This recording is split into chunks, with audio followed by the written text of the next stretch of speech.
Você já teve aquela sensação estranha de que algumas histórias simplesmente não podem ser explicadas? Pois hoje, você está prestes a entrar em uma das mais misteriosas que eu já trouxe aqui no canal. Os detalhes desse caso foram escondidos por décadas, e quanto mais você olha, mais percebe que algo não está certo. Mas antes de começarmos, eu quero saber de você. De que cidade você está me assistindo agora? Comenta aqui embaixo, eu adoro ver até onde essas histórias conseguem chegar. E claro, se você curte mistérios que fazem o cérebro fritar, já aproveita e se inscreve no canal. Assim você não perde nada do que vem por aí. Bora embarcar nessa. O portão de ferro rangeu como um animal agonizante quando se abriu. Marcos Silva, 28 anos, acusado de um crime que não cometeu, sentiu suas pernas fraquejarem ao ver o que o aguardava. A penitenciária de Tadmor, na Síria, era conhecida por um único título que fazia homens crescidos chorarem: o matadouro do deserto. Era maio de 2009, e o calor já ultrapassava 45 graus às 9 da manhã. Marcos, um jornalista brasileiro que investigava crimes de guerra, havia sido capturado na fronteira com documentos que autoridades sírias declararam ser evidência de espionagem. 3 meses de interrogatórios brutais em Damasco não quebraram seu espírito, mas quando o juiz pronunciou a sentença, 15 anos em Tadmor, ele viu o advogado ficar pálido como papel. Você não sobreviverá 6 meses, o advogado havia sussurrado enquanto era levado. Ninguém sobrevive a Tadmor. É onde enviam os que querem que desapareçam. O ônibus da prisão percorreu 200 quilômetros através do deserto sírio, uma paisagem de desolação absoluta onde até mesmo arbustos pareciam estar morrendo. Marcos estava acorrentado a outros 20 prisioneiros, todos com olhos vazios, já mortos por dentro antes mesmo de chegarem. Quando as portas do ônibus se abriram, o calor bateu como um soco físico. Marcos cambaleou, e imediatamente sentiu um cacetete nas costas. Anda, cachorro! O guarda, um homem massivo com olhos mortos, bateu novamente. Aqui você não tem nome. Você é número 4729. E números não falam a menos que recebam permissão. Eles foram arrastados através de um pátio onde o sol refletia na areia com intensidade cegante. Marcos viu estruturas de concreto cinza, sem janelas, cercadas por arame farpado e torres de vigia. Não havia sombra. Não havia verde. Apenas pedra, areia e desespero arquitetônico. No centro do pátio, havia uma árvore, na verdade, uma estrutura de metal onde prisioneiros eram amarrados como exemplo. 2 corpos estavam pendurados, o sol do deserto trabalhando em sua decomposição. Ninguém os havia tirado porque era o propósito, lembrar a todos que aqui, a morte era a única saída garantida. Bem-vindos ao inferno, gritou o diretor da prisão, um coronel chamado Aziz, cuja reputação de sadismo era lendária mesmo entre oficiais sírios. Vocês não estão aqui para serem reabilitados. Vocês estão aqui para sofrer. E se tiverem sorte, para morrer rápido. As regras são simples, obedeçam, e talvez sobrevivam ao dia. Desobedeçam. Ele apontou para os corpos pendurados, e se tornem decoração. Marcos foi levado para o bloco C, conhecido como a fornalha. Eram celas de 2 metros por 3 metros, onde 8 homens eram espremidos. Sem camas, apenas um buraco no chão que servia como latrina. A cela tinha uma única abertura pequena no teto, que deixava entrar o calor escaldante do dia e o frio cortante da noite no deserto. Quando foi empurrado para dentro, os outros 7 prisioneiros olharam para ele com uma mistura de pena e cálculo. Um homem mais velho, com barba grisalha e cicatrizes cobrindo seu rosto, falou primeiro em árabe: Novo? Você tem 3 escolhas aqui: endurecer, enlouquecer ou morrer. A maioria escolhe a terceira, mesmo sem querer. Marcos não sabia ainda, mas aquele homem, conhecido apenas como Abu, seria a razão pela qual ele sobreviveria aos próximos anos. E a história que Abu contaria seria ainda mais chocante que a própria prisão. O primeiro dia foi uma introdução brutal ao que Marcos depois chamaria de sistema de desumanização científica. Às 5 horas da manhã, sirenes ensurdecedoras acordaram todos os prisioneiros. Não havia tempo para o que quer que fosse, guardas invadiam as celas batendo com cacetetes nas portas metálicas, gritando: fora! Fora! Contagem! Mais de 2.000 prisioneiros foram forçados a se alinhar no pátio central, de frente para o sol nascente. A contagem levava horas porque os guardas propositalmente perdiam a conta, forçando-os a recomeçar. Durante esse tempo, ninguém podia se mover, coçar o rosto, ou até engolir saliva de forma visível. Qualquer movimento resultava em espancamento público. Marcos viu um homem, fraco de desnutrição, desmaiar após 40 minutos sob o sol. Os guardas o arrastaram para o centro do pátio e o espancaram até que ficasse consciente novamente, então o forçaram a ficar de pé. Quando desmaiou pela segunda vez, simplesmente o deixaram lá, cozinhando na areia quente como aviso. Após a contagem, havia café da manhã, uma fatia fina de pão mofado e meio copo de água suja. Marcos estava faminto após 3 dias sem comida adequada, mas quando mordeu o pão, quase vomitou. Tinha gosto de papelão misturado com mofo. Mas Abu, seu companheiro de cela, agarrou seu braço. Come. Tudo. Aqui, você come qualquer coisa ou morre de fome. Orgulho é um luxo que morreu no portão. As regras não escritas de Tadmor eram ainda mais brutais que as oficiais. Regra 1. Nunca olhe um guarda nos olhos. Isso era considerado desafio. Marcos viu um jovem, não mais que 20 anos, olhar acidentalmente para um guarda durante a distribuição de comida. O guarda quebrou 3 dedos da mão do rapaz com uma marreta, um por um, enquanto outros eram forçados a assistir. Regra 2. Nunca fale sobre o mundo exterior. Memórias de família, de liberdade, de esperança eram proibidas. Esperança é veneno aqui, Abu explicou. Ela te faz fraco. Te faz lembrar do que perdeu. Sobreviventes esquecem quem eram. Se tornam um número. Se tornam a cela. Regra 3. Hierarquia entre prisioneiros é lei. Veteranos dominavam novatos. Comida era roubada, favores eram extorquidos, e os guardas permitiam e até encorajavam isso. Eles querem que lutemos entre nós, Abu disse. Prisioneiros que se odeiam não se organizam. Não resistem. Regra 4. Silêncio absoluto após o toque de recolher. Às 22 horas, qualquer som era punido. Marcos ouviu gritos vindos de outra cela em sua primeira noite, alguém havia tossido. Guardas invadiram a cela e espancaram todos os 8 ocupantes, independentemente de quem havia feito o barulho. A mensagem era clara: policia a si mesmo, ou todos sofrem. Mas havia uma regra não dita que era mais importante que todas: nunca questione por que está aqui. Inocência era irrelevante. Justiça era um conceito que morreu fora dos muros. Dentro de Tadmor, havia apenas sobrevivência, e ela não se importava com verdade. Naquela primeira noite, espremido entre 7 estranhos em uma cela que cheirava suor, urina e desespero, Marcos Silva chorou silenciosamente pela primeira vez desde a infância. Abu, deitado ao seu lado, sussurrou tão baixo que apenas Marcos pôde ouvir: chore agora. Chore todas as lágrimas que tem. Porque amanhã, você precisa ser pedra. E pedras não choram. Marcos não sabia ainda, mas Abu tinha razão. E nos dias que viriam, ele descobriria reservas de força que nunca soube possuir. Porque em Tadmor, você se tornava forte ou se tornava morto. Não havia meio termo. Era o 10º dia de Marcos em Tadmor quando ele testemunhou algo que quebraria homens mais fortes, a execução ritual que acontecia toda sexta-feira no que os prisioneiros chamavam de a Sala Vermelha. A Sala Vermelha era um porão sob o bloco administrativo. Ninguém que descia voltava vivo. Mas os sons subiam através das grades de ventilação e ecoavam pelos corredores. Gritos que começavam humanos e terminavam como algo primordial, animal, além da linguagem. Naquela sexta específica, 12 prisioneiros foram selecionados. Não havia critério óbvio, alguns eram veteranos de anos, outros novatos como Marcos. Um guarda simplesmente caminhava pelos blocos, apontando aleatoriamente. Você. Você. Você. A aleatoriedade era proposital, terror funciona melhor quando é imprevisível. Marcos estava na fila para receber sua ração de almoço, uma sopa aguada com pedaços não identificáveis flutuando, quando viu um dos selecionados, um homem sírio chamado Marimu, que havia sido professor antes de ser preso por incitar dissidência, ao ensinar história honesta. Marimu começou a chorar, caindo de joelhos, implorando: tenho filhos. Por favor. Tenho 3 filhos. O guarda riu. Você tinha filhos. Agora você não tem nada. Marimu foi arrastado, seus dedos arranhando o concreto, deixando trilhas de sangue de unhas quebradas. Marcos sentiu bile subir em sua garganta. Abu, ao seu lado, apertou seu braço com força dolorosa. Não reaja. Não mostre nada. Eles observam quem mostra compaixão. Compaixão te marca como próximo. As horas seguintes foram tortura psicológica. Os sons da Sala Vermelha ecoavam, gritos, súplicas em árabe, depois apenas ruídos animalescos, depois silêncio terrível. E então, invariavelmente, o som de mangueiras de água, lavando evidências.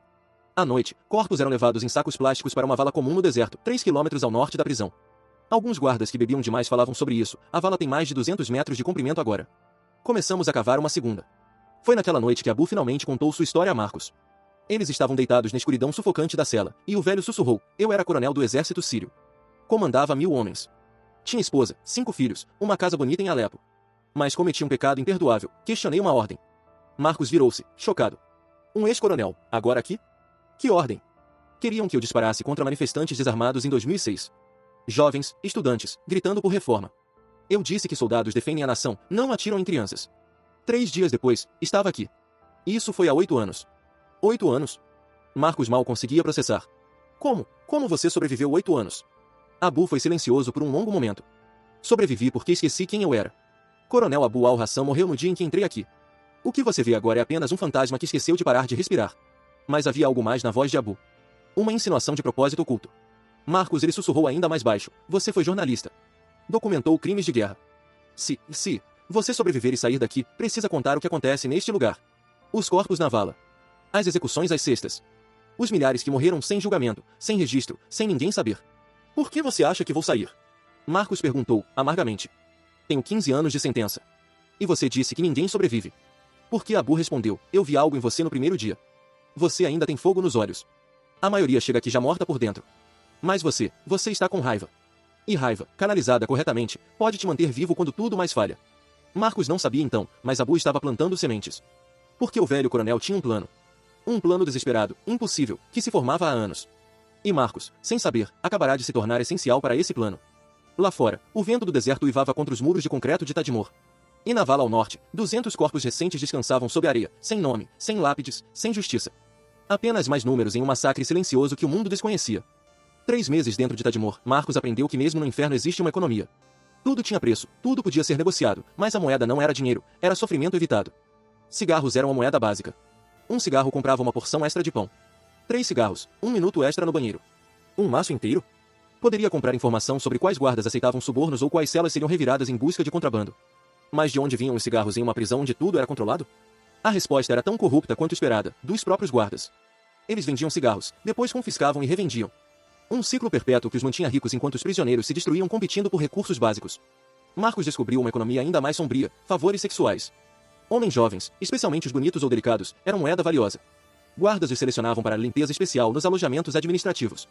O que acontecia lá, ninguém falava abertamente, mas os garotos voltavam com olhos vazios e, às vezes, com cigarros ou comida extra que distribuíam silenciosamente. Não julgue, Abu advertiu quando Marcos demonstrou repulsa. Cada homem aqui faz escolhas impossíveis. Alguns vendem corpos. Outros vendem almas. Outros ainda vendem informação sobre companheiros de cela. A questão não é se você comprometerá sua moral, mas quando, e até onde você se curvará antes de quebrar completamente. Marcos jurou a si mesmo que nunca se curvaria. Mas Tadmor tinha maneiras de quebrar juramentos. No quarto mês, uma disenteria brutal varreu o bloco C. A comida contaminada deixou centenas de homens doentes simultaneamente. A cela de Marcos tornou-se um pesadelo de fluidos corporais, homens gemendo em agonia, sem medicação, sem papel higiênico, sem dignidade. Marcos ficou tão doente que não conseguia ficar de pé. Ele estava literalmente cagando sangue, desidratado ao ponto de alucinação.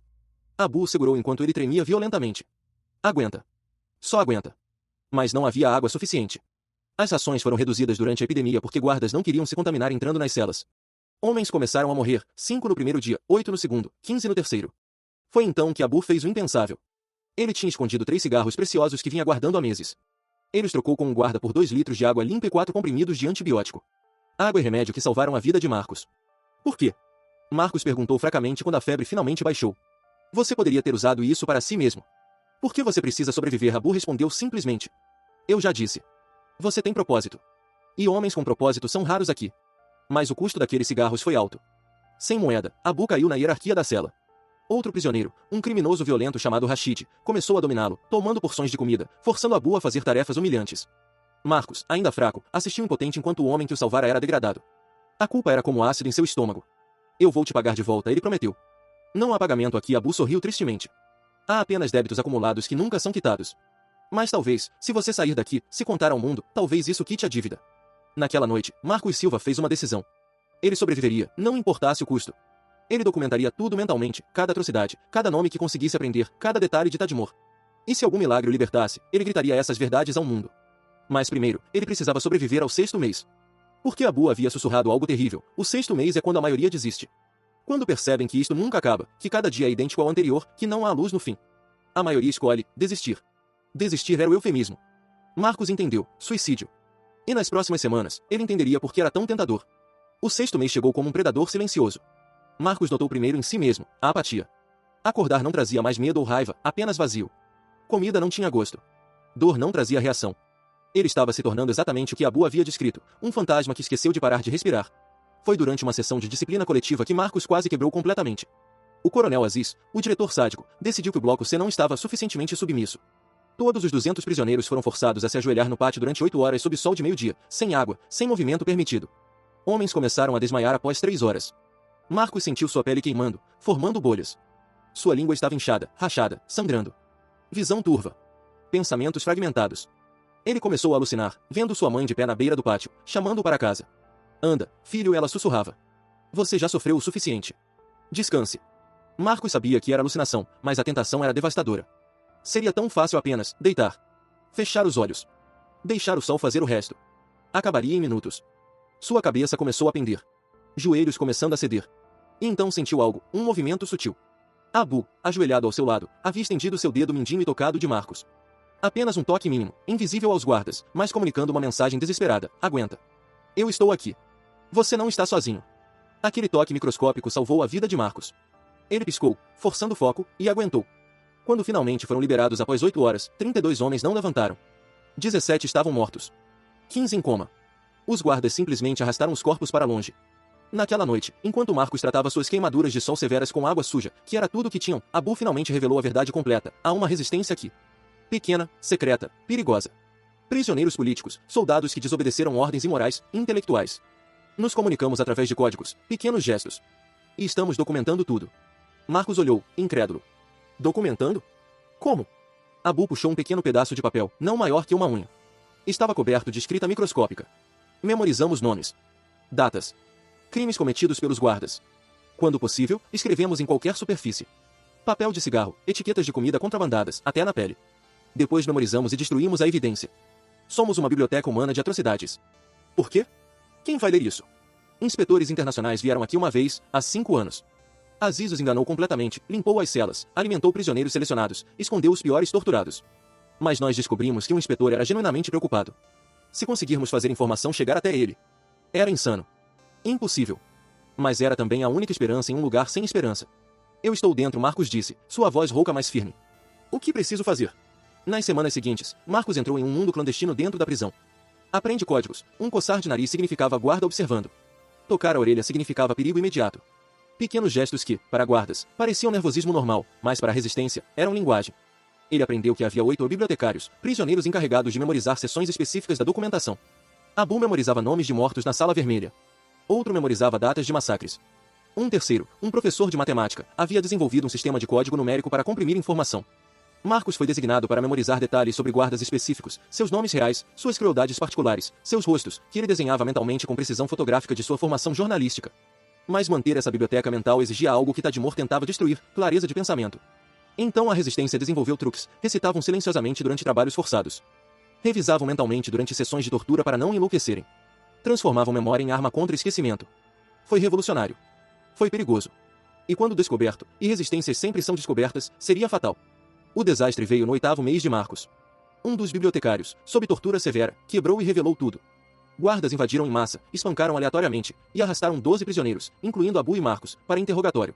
Marcos foi pendurado pelos pulsos, pés sem tocar o chão, por 6 horas. Água era jogada nele, depois choques elétricos aplicados. Nomes, o interrogador gritava. Dê-me nomes dos outros. Marcos queria gritar, queria entregar todos só para parar a dor. Mas então lembrou do toque de Abu no pátio. Você não está sozinho. E descobriu que tinha força que desconhecia. Ele permaneceu em silêncio.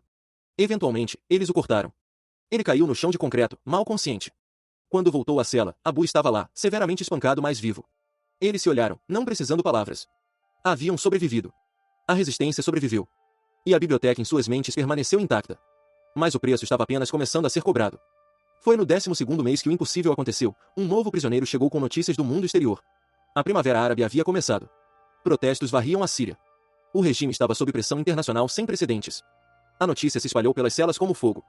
Homens que haviam desistido de esperança repentinamente tinham olhos brilhantes novamente. Talvez, apenas talvez, houvesse chance de libertação quando o regime caísse. Mas o coronel Aziz sabia que prisioneiros esperançosos eram perigosos. Ele ordenou uma campanha de terror, execuções diárias, torturas públicas, negação total de comida por 3 dias. A mensagem era clara, não importa o que aconteça lá fora. Aqui dentro, eu sou Deus. 47 homens morreram em 2 semanas. A vala comum cresceu. E esperança, tão brevemente reacendida, começou a morrer novamente. Foi então que Marcos testemunhou algo que mudaria tudo, uma mulher. Em Tadmor, prisão exclusivamente masculina, ver uma mulher era tão raro quanto ver chuva no deserto. Mas ela estava lá, no pátio administrativo, usando identificação da Cruz Vermelha Internacional. Abu agarrou Marcos. É ela. Sarah Feldman. A inspetora que mencionei. Ela voltou. Era uma chance microscópica. Se conseguissem fazer informação chegar até ela. Mas como? Estavam sob vigilância constante, cercados por guardas, sem acesso ao prédio administrativo. A resistência se reuniu em sussurros fragmentados durante dias. Cada ideia parecia suicida. Até que um prisioneiro, um jovem sírio chamado Karim, ofereceu sacrifício. Eu provoco uma crise médica perto do prédio administrativo. Eles me levam para a enfermaria. Alguém precisará seguir com a mensagem. Você morrerá, Abu disse claramente. Provocar convulsões autoinduzidas, especialmente desnutrido como está, te matará. Karim sorriu tristemente. Tenho tumor cerebral. Guardas não sabem. Tenho talvez 3 meses. Prefiro morrer com propósito. Nas 48 horas seguintes, a resistência preparou meticulosamente. Marcos condensou a documentação inteira em códigos escritos em papel de cigarro minúsculo, não maior que um selo. Informação sobre execuções, nomes de mortos, crimes específicos dos guardas. Karim memorizou onde Sarah Feldman ficaria, quando, e o plano de como plantar a mensagem em sua bolsa durante a inspeção médica que ela certamente observaria. No dia designado, durante contagem matinal, Karim repentinamente começou a convulsionar violentamente. Ele havia se privado de água por 2 dias e tomado algo que induziu convulsões, detalhes que Marcos nunca soube. Guardas, inicialmente pensando ser fingimento, eventualmente perceberam a seriedade e o arrastaram para a enfermaria. Marcos foi designado como carregador, prisioneiros fortes eram forçados a carregar os doentes. Ele e outro prisioneiro levaram Karim. E lá, no corredor perto do prédio administrativo, Marcos viu Sarah Feldman observando com expressão horrorizada. O momento durou apenas segundos. Marcos e Karim se cruzaram com ela. Karim, em sua convulsão, acidentalmente agarrou a bolsa dela enquanto era levado. No caos, o papel minúsculo foi plantado. Sarah não percebeu. Ou talvez fingiu não perceber. Marcos nunca teria certeza.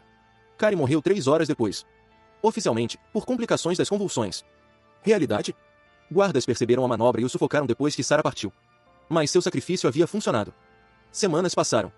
Sem notícias. A resistência começou a temer que a mensagem nunca chegou, ou foi ignorada, ou insuficiente para importar. Então, 2 meses depois, uma segunda equipe de inspetores internacionais chegou. Maior. Mais séria. Com câmeras. E pela primeira vez na história de Tadmor, eles exigiram acesso sem supervisão direta. O coronel Aziz estava pálido, furioso, mas impotente.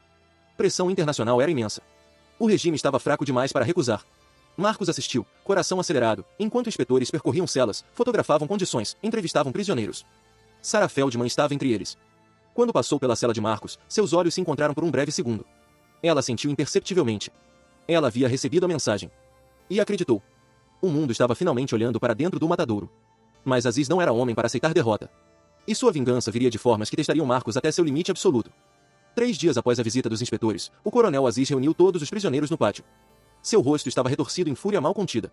Alguém aqui, ele rugiu, passou informação para os estrangeiros. Alguém achou que podia me trair e sair impune. O silêncio era absoluto. 2.000 homens mal respiravam. Vocês acham que inspetores internacionais me assustam?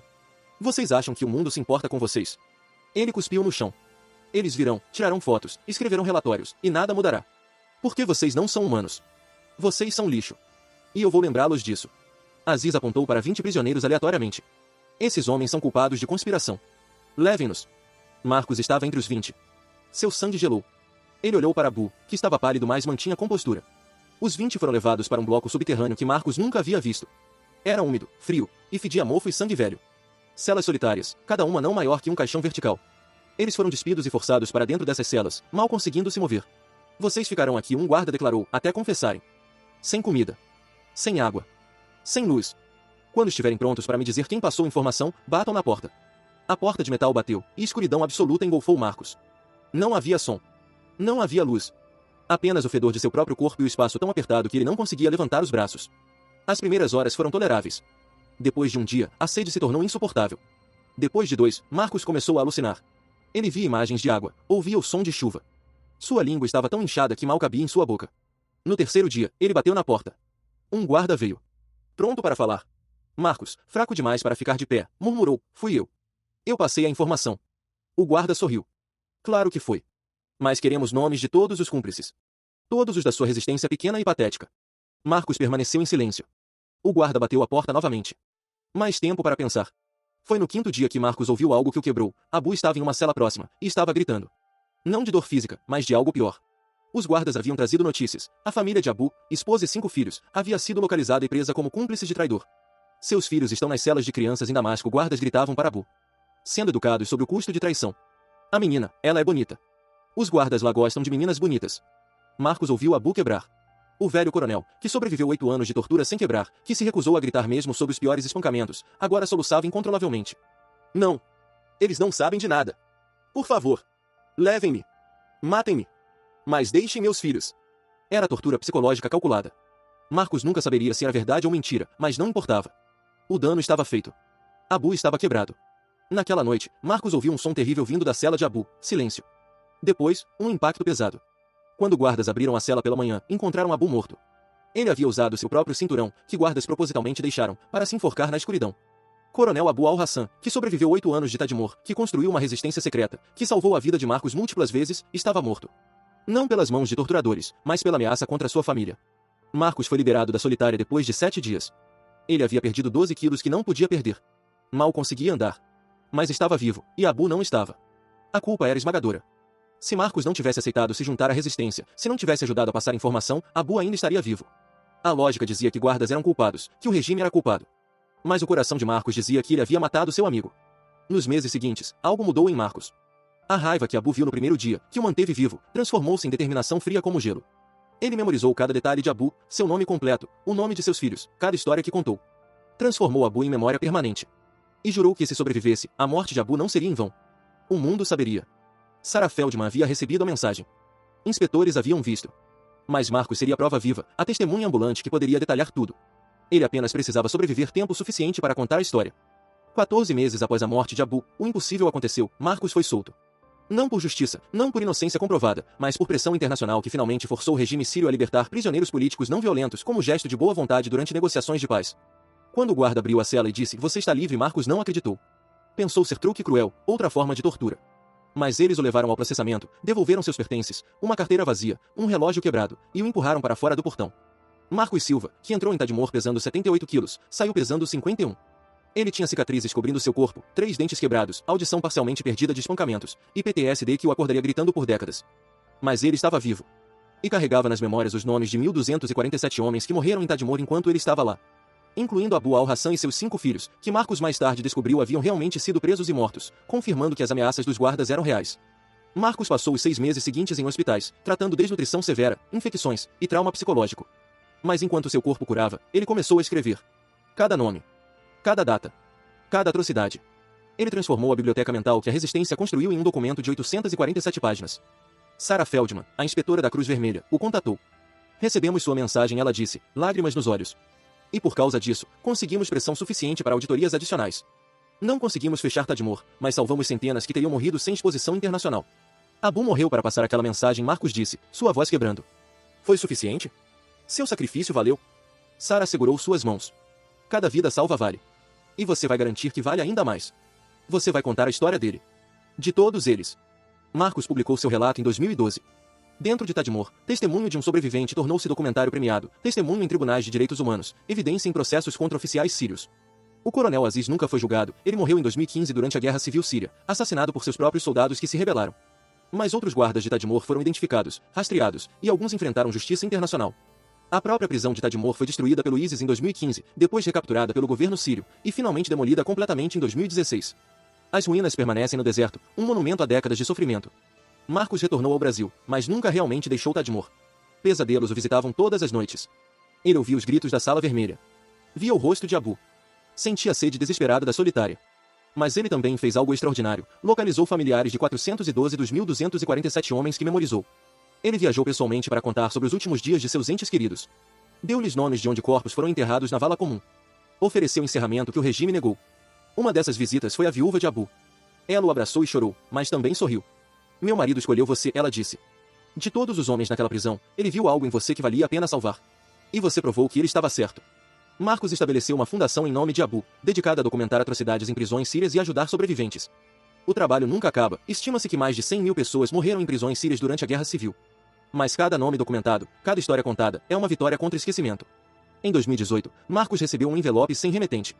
Dentro, havia uma foto antiga, Abu em seu uniforme de coronel, cercado por sua família, todos sorrindo. No verso, uma mensagem em árabe que Marcos mandou traduzir, para o homem que guardou nossa memória. Obrigado por não nos deixar morrer 2 vezes. Um amigo de Abu. Marcos nunca descobriu quem enviou. Mas ele emoldurou a foto e a mantém em sua mesa enquanto escreve, fala, testifica. Um lembrete de por que continua, mesmo quando memórias doem demais para suportar. Hoje, Marcos Silva tem 42 anos. Ele ainda acorda gritando algumas noites. Ainda não consegue ficar em espaços fechados por muito tempo. Ainda vê o rosto de Abu em multidões. Mas ele também vê algo mais, propósito. Abu havia dito que Marcos tinha propósito, que precisava sobreviver para contar. E embora o custo tenha sido devastador, embora Tadmor tenha tomado pedaços de sua alma que nunca serão recuperados, Marcos transformou sobrevivência em missão. Ele não é apenas um sobrevivente de Tadmor. Ele é a voz de 1.247 homens que não podem mais falar. Ele é a memória de Abu al-Hassan, o coronel que escolheu consciência sobre carreira e pagou o preço final. Ele é prova viva de que mesmo nos lugares mais escuros da Terra, onde cada dia pode ser o último, resistência é possível. Dignidade é possível. E esperança, por mais tênue, nunca morre completamente. Eu sobrevivi ao inferno, Marcos disse em uma entrevista recente. Não porque era forte, mas porque havia pessoas mais fortes que se recusaram a me deixar desistir. Abu me salvou repetidamente, sabendo que provavelmente mataria. Ele fez isso porque acreditava que testemunho importa. Que verdade importa. Que mesmo quando o mundo não está olhando, escolhas morais ainda importam. Então eu vivo não apenas por mim, mas por ele. Por todos eles. E enquanto eu respirar, Tadmor não será esquecida. As atrocidades não serão enterradas com os corpos na vala comum. Justiça pode demorar. Mas verdade, uma vez documentada, uma vez testemunhada, uma vez gritada ao mundo, verdade é eterna. As ruínas de Tadmor apodrecem no deserto sírio. Mas a memória, guardada por Marcos Silva e outros sobreviventes, permanece viva. E nessa memória está a lição mais importante: a humanidade pode ser espancada, torturada, degradada, mas nunca completamente destruída. Porque sempre haverá alguém que se recusa a esquecer, que se recusa a desistir, que transforma sofrimento em testemunho e testemunho em justiça. E essa, mais que sobrevivência, é vitória.